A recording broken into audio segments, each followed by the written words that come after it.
बहुत पहले की बात है, एक भिखारी सड़क के किनारे रहा करता था। उसका न तो कोई रहने का ठिकाना था और न ही कमाई का कोई निश्चित जरिया। वो कंधे पर एक झोला लटकाए सुबह से शाम तक भीख मांगा करता था। कहीं से उसे रोटी मिल जाती तो दूसरी जगह से सब्जी मांगकर पेट भर लेता था। लोग उसे वैगी कहकर पुकारते थे। एक दिन वैगी को सुबह से शाम तक कुछ भी खाने को नहीं मिला। उसका भूख के मारे बुरा हाल था। वो परेशान होकर इधर उधर घूम रहा था। तभी एक बूढ़ी स्त्री ने उसे अपने पास बुलाया और उसकी परेशानी का कारण पूछा। स्त्री ने वैगी को एक गेहूं का दाना देते हुए कहा, यह गेहूं का दाना करामाती है, इसे अपने पास संभाल कर रखना। जब तक यह दाना तुम्हारे पास रहेगा, तुम्हें भोजन की कोई कमी नहीं होगी। वैगी दाने को उलट पलट कर देखने लगा।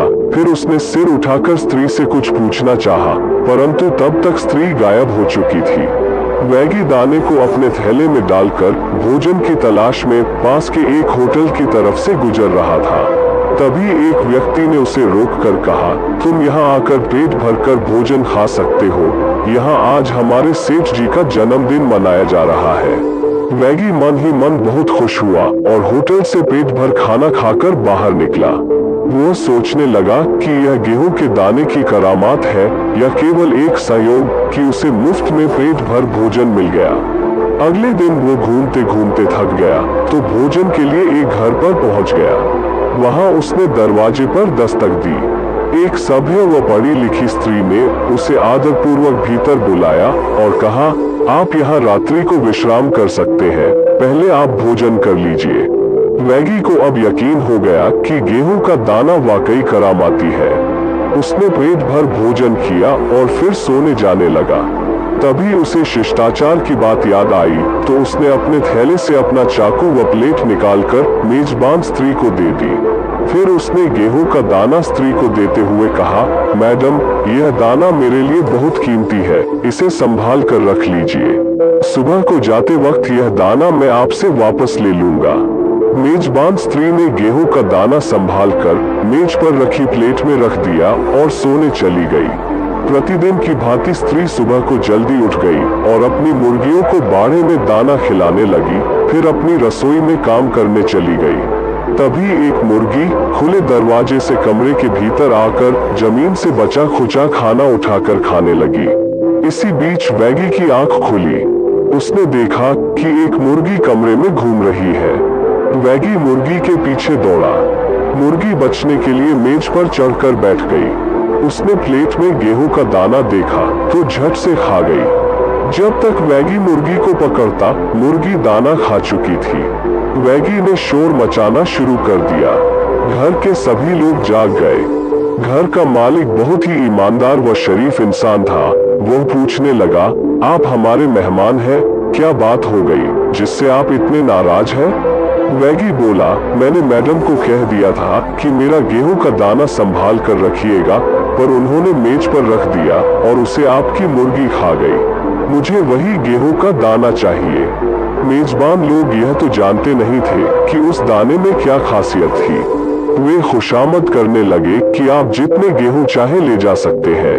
वो स्त्री एक कटोरी भर गेहूं ले आई, परंतु वैगी रोने लगा कि उसे वही दाना चाहिए।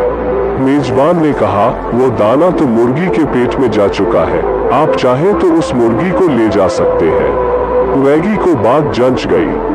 उसने वो मुर्गी लेकर अपने थैले में डाल ली और वहां से चल दिया।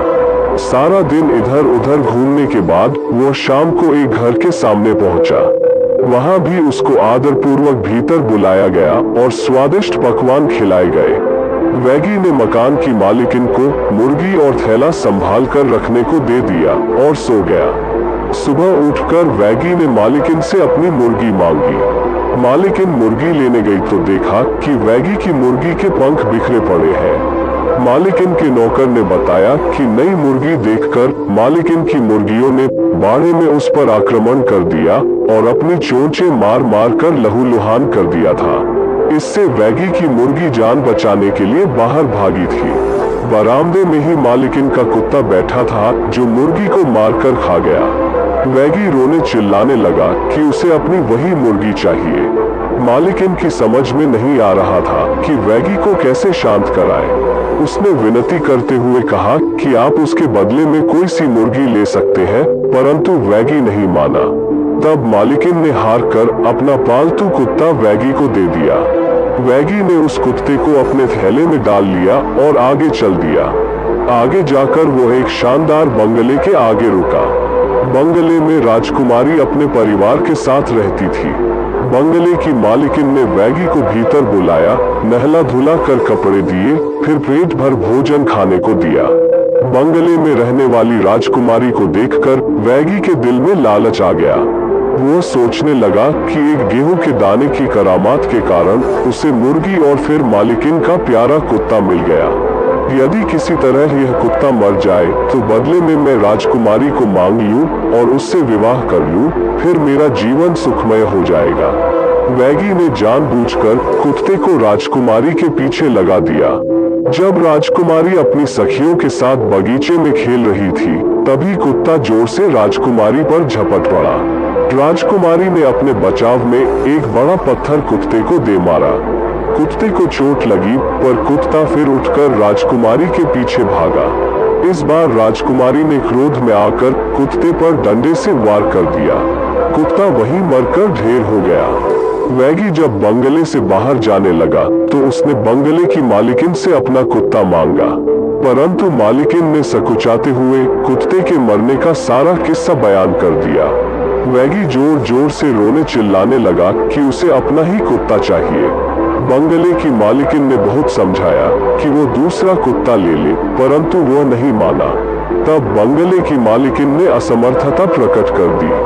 वैगी बोला, जिसने मेरे कुत्ते को मारा है मुझे वही दे दीजिए, मैं उसी से संतुष्ट हो जाऊंगा। मालिकिन को वैगी की बात सुनकर बहुत क्रोध आया कि एक आदमी कुत्ते के बदले उनकी बेटी मांग रहा था।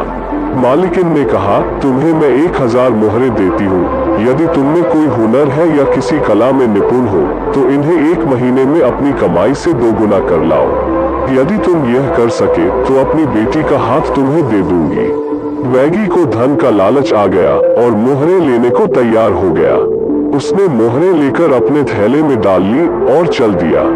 रास्ते में वैगी ऊंचे ऊंचे सपने देखने लगा, परंतु वो यह नहीं समझ पा रहा था कि वो किस तरह का व्यापार करके इन मोहरों को दुगुना करे। वैगी को भीख मांगने के सिवा कुछ काम नहीं आता था। भीख मांगकर 1 महीने में तो क्या 1 वर्ष में भी इतनी मोहरें कमाना संभव नहीं होगा। तभी वैगी ने सोचा कि वो पहले कुछ मोहरें खर्च करके आराम से जीवन बिताएगा, फिर बाद में कमाई के बारे में सोचेगा। रास्ते में एक जगह रुककर वैगी ने मोहर निकालने के लिए थैले में हाथ डाला तो उसे यूं लगा कि हाथ में कुछ चुभ गया हो। उसने तुरंत हाथ बाहर निकाल लिया। उसने थैला खोलकर देखना चाहा तो सैकड़ों कीड़े मकोड़े उड़कर उसे काटने लगे। वैगी ने थैला उठाकर दूर नदी में फेंक दिया। वैगी खाली हाथ रह गया। अब उसके सामने भीख मांगने के सिवा कोई चारा नहीं था। उसे लालच का फल मिल गया था। धन्यवाद दोस्तों।